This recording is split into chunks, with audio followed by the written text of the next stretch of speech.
사랑하는 성도 여러분, 월요일 아침을 맞으면서 우리 주님의 이름으로 축복합니다. 이 한 날도 또 이 한 주간도 하나님의 은혜로 풍성하시고 또 기쁨 넘치고 하는 일마다 복이 넘치기를 소망합니다. 우리 주님께서 눈동자같이 지켜주시어서 머리카락까지 세신 하나님이 우리의 계획하는 일들 속에 하나님의 더 크신 은혜로 채우시어서 하나님이 하셨습니다. 하나님의 은혜였습니다. 하나님의 축복이 너무 큽니다. 고백하고 찬송하게 되기를 다시 한번 주님의 이름으로 축원합니다. 냉천골의 아침 말씀 묵상합니다. 오늘은 시편 51편입니다. 이번 주간은 쉽게 읽어가는 부분은 빼고요. 그냥 본문을 중심으로 보도록 하겠습니다. 시편 51편은 1절부터 19절로 되어 있네요. 조금 길지만 한번 읽어보십시다.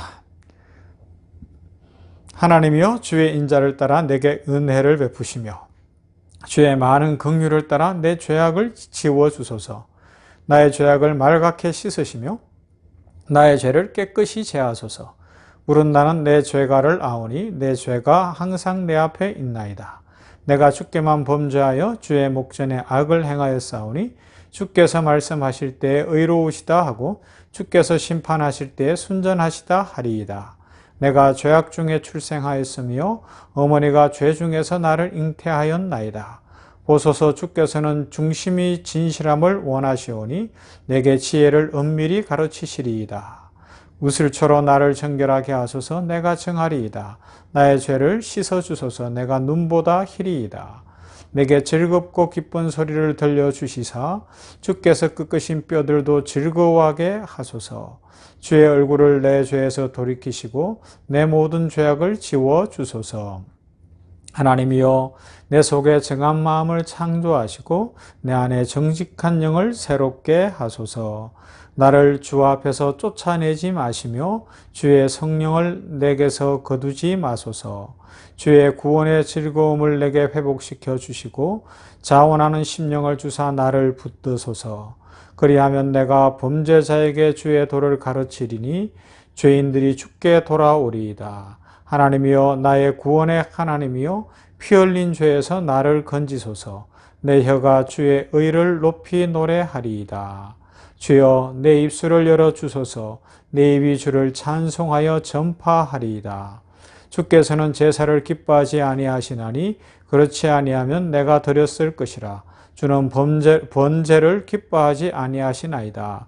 하나님께서 구하시는 제사는 상한 심령이라. 하나님이여 상하고 통회하는 마음을 주께서 멸시하지 아니하시리이다. 주의 은택으로 시온에 선을 행하시고 예루살렘 성을 쌓으소서. 그때에 주께서 의로운 제사와 번제와 온전한 번제를 기뻐하시리니 그때에 그들이 수소를 주의 제단에 드리리이다. 아멘.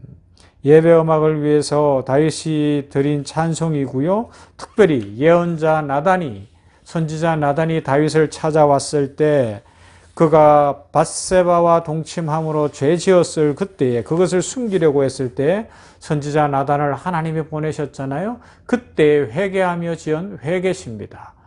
성경에 나오는 대표적인 회개시라고 할 수 있고요. 이 회개시가 우리들이 기억해야 될 부분들이 있습니다. 자, 한번 생각해 보십시다. 여러분, 현대인들은 옛 이스라엘 사람들보다 몇 배는 더 복잡하고 다양한 상황에 부딪히게 되어 있죠. 삶이 그만큼 복잡해지고 여러 가지로 일들이 많아진 건 사실입니다. 그러다 보니까 또 한 가지 늘어난 것이 뭔가 하면 그 복잡함 속에서 죄의 유혹에 더 많이 노출될 수 있다는 거예요. 그렇지 않습니까? 사람 수도 많아졌어요. 영화나 미디어나 온갖, 심지어는 아주 나쁜 음란물까지도 만들어지는 세상이기 때문에 훨씬 죄 지을 일들이 많아진 시대에 살고 있습니다. 그런데 다윗처럼 아주 음란이 극에 달해서 살인을 저지르고 여인을 왕이라는 지위를 이용해서 취하는 이런 극단적 죄를 짓지 않는다 할지라도 우리들은 욕심이나 교만, 자기의 어떤 욕망 때문에 죄 지을 일들이 참 많지 않습니까? 그러면 자, 우리는 어떻게 해야 되느냐? 이 문제를 한번 생각해 봐야 합니다. 다윗은 하나님의 종 선지자가 찾아왔을 때 자기가 하나님 앞에 범죄한 사실을 분명하게 인정합니다. 그리고 철저히 회개하고 삶을 돌이키죠. 그 이후로 다윗이 동일한 범죄를 저지르거나 아니면 어떤 음란으로 인한 죄를 지었다는 이야기는 없어요. 그죠? 그리고 회개하며 죄인의 심정을 갖고 살아가는 모습을 볼 수가 있고 그에게 여러 가지 고난이 닥쳐오는데 뒤로 가서 이제 시편 살펴보는 중에 뭐 압살롬 사건도 있을 수 있고 있는데 그런 사건들 속에서 겸손히 하나님 앞에 또 회개하고 또 회개합니다. 여러분, 여기서 우리가 한번 생각해 봐야 될 것이 있는데 우리는 과연 자신의 죄를 이렇게 정직히 돌아보는가 하는 문제가 첫 번째로 생각해 봐야 할 대목입니다. 하나님 앞에서 나의 죄를 분명히 들여다보고 하나님 앞에 죄인인 것을 고백하는 정결한 심정, 순종하는 심정, 겸손한 심정을 갖고 있냐라는 것이죠. 하나님 앞에서 바라는 것은 죄다 다 이야기할 수 있고 막 이것도 주세요 저것도 주세요 그런 것들은 많이 하지만 내 심령을 정확하게 돌아보면서 오늘 시편 51편 1절부터 19절까지 길지만 다윗이 자기의 그 죄지은 마음을 그대로 다 토로해내는 이런 회개의 심정을 가지고 있냐라는 질문입니다. 하나님께서 죄를 말끔히 씻어주셔서 삶의 변화를 가능케 하심을 경험하는 삶을 살기 위해서는 먼저 우리가 우리의 죄를 철저히 돌아보고 회개해야 할 것입니다.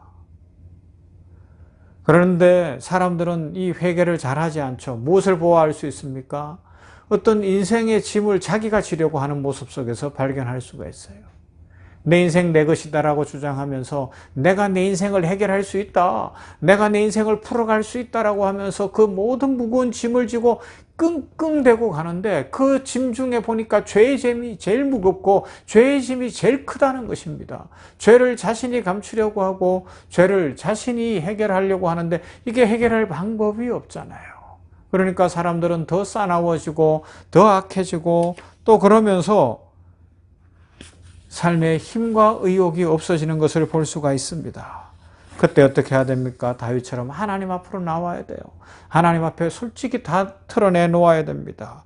그러면 하나님께서는 단순히 덮어놓는 것이 아니라 말끔히 씻어주시고 깨끗게 하셔서 고린도 후서 5장 17절처럼 그런 정도구든지 그리스도 안에 있으면 새로운 피조물이라 이전 것은 지나갔으니 보라 새 것이 되었도다 말씀하신 것처럼 새 것이 되게 하십니다.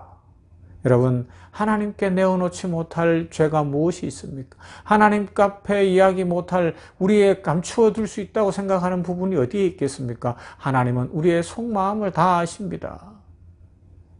하나님께 감출 수 있는 것은 없지 않습니까? 하나님께서는 정결하고 깨끗한 심정을 원하시고요.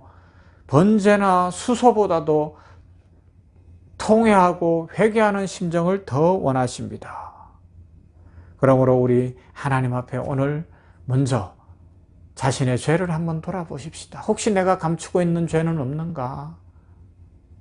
너무 창피하고 아니면 책임질 것이 두려워서 죄를 감추고 살고 있는 내용은 없는가? 그러면서도 자꾸 반복하고 있는 일은 없는가 돌아보며 회개할 수 있기를 바랍니다.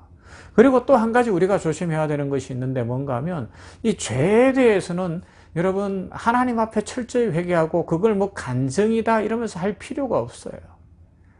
죄를 자꾸 드러내는 것 그것이 하나님 앞에서는 필요하나 사람들에게 내가 옛날에 이런 죄를 지었는데 지금은 괜찮습니다.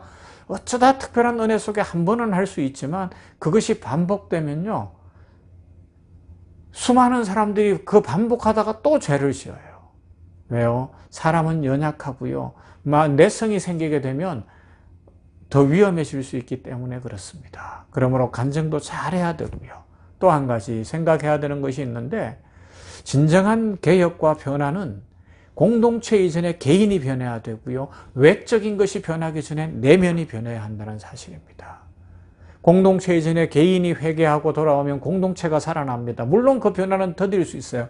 그러나 개인들이 회개할 때 공동체가 살고 교회가 살고 사회가 살고 국가가 삽니다. 그리고요, 외적으로 어떤 힘에 의한 개혁이나 변화가 아니라 회개하는 사람들을 통하여 내면에서부터 자신의 죄를 돌아보는 사람들이 일어나면 그 사회는 살 수 있는 사회가 되고요, 하나님의 축복이 임합니다. 오늘 시편 51편 말씀, 우리는 너무나 잘 아는 말씀인데 다윗처럼 하나님 앞에서 철저히 자신을 돌아보며 회개함으로 가정도 살고 교회도 부흥하고 국가도 잘 되고 병원도 복되며 우리의 삶에 하나님의 은혜가 넘치도록 우리 모두 회개의 삶을 살아가는 진실하고 정직한 믿음의 용사들이 다 되기를 주님의 이름으로 축원합니다. 하나님 감사합니다. 이 아침에 기도합니다. 우리들 마음속에 잔뜩 쌓아놓은 모든 죄를 회개하기를 원합니다. 아버지여, 우슬초로 정하게 하옵소서. 눈보다 희게 하여 주시옵소서. 먼저는 하나님 앞에 정직하게 내 마음속에 혹 감추어 둔 죄가 없는지 돌아보기를 원합니다. 감추어져 있었던 죄들까지도 생각나게 하여 주시어 회개하게 하여 주시고 철저히 회개하여 변하여 새 사람 되게 하시며 하나님 앞에 감출 수 있는 것 없다는 것을 분명히 기억하고 하나님 앞에 솔직한 심정, 정직한 심령을 갖게 하여 주시옵소서. 아버지 하나님이여, 하나님께 나오면 죄를 덮어두시는 것이 아니라 깨끗이 씻으시사 새 사람 되게 하심을 믿고 새로운 피조물이 되는 은혜를 우리 모두가 오늘 이 아침에 다시 체험케 하여 주시어서 힘이 있게 하옵소서, 능력이 있게 하옵소서, 새 삶을 살게 하여 주시옵소서. 아버지여, 공동체가 변하기 위하여 개인이 회개해야 되며 또 이 변화는 외적인 어떤 것들보다 내면의 회개를 통하여 변화가 일어난다는 사실을 확실히 기억하게 하여 주시고 우리 각 사람이 자신의 내면을 돌아보며 성령 충만함으로 회개하여 우리가 변하여 가정도 변하고 교회도 부흥하고 이 나라와 사회도 잘 되는 은혜를 누리게 하여 주시옵소서. 하나님, 이 한 주간을 올려드립니다. 많은 계획들이 있습니다. 어떤 이는 치료를 받아야 됩니다. 수술을 받아야 됩니다. 사업을 새롭게 시작해야 되고 직장을 구하고 있고 좋은 만남을 구하고 있으며 하나님 앞에서 자녀들을 위하여 손자 손녀들을 위하여 기도하고 있으며 하나님이 길려질 것을 기다리고 있습니다. 하나님 앞에서 삶의 회복이 일어나고 부흥이 일어나기를 원하며 삶이 복되기를 원합니다. 이 모든 기도의 소원들을 이루실 하나님 감사합니다. 이 한 주간이 축복받는 주간, 하나님의 은혜로 말미암아 믿음으로 풍성한 한 주간 되게 하여 주시옵소서. 예수님 이름으로 기도하옵나이다. 아멘. 찬송할까요? 214장입니다. 나 주의 도움받고자 주님 앞에 왔습니다.